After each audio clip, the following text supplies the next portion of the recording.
Hindi pa pagpangayoon sang Malacañang ang bulig ni former Philippine National Police ug PNP Chief General Nicolas Torre III sa pagpangita kag pagdakop kay Senator Ronald Bato de la Rosa. Suno kay Palace Press Officer Claire Castro, wala pa nagkamando si President Ferdinand Bongbong Marcos Jr. nga magtap sang dugang nga mga personnel agud nga maghatag sang assistance sa law enforcement agencies. Sa subong suno kay Castro, bastante pa ang puwersa sang PNP Criminal Investigation and Detection Group o kon CIDG kag National Bureau of Investigation o kon NBI.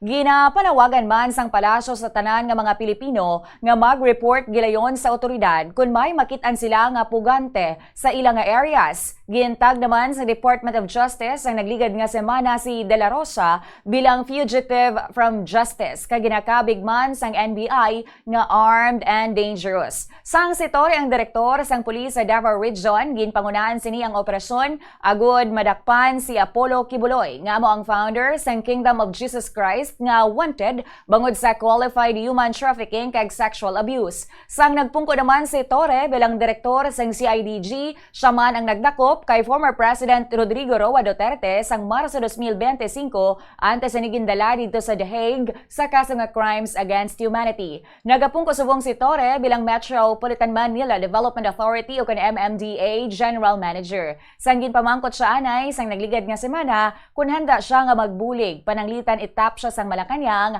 palahugman nga nagsabat si Torre nga makadakop man siya kunyara halimbawa si Bato sa mga dalan, sa kanal o kung sa iban pa nga area sang MMDA.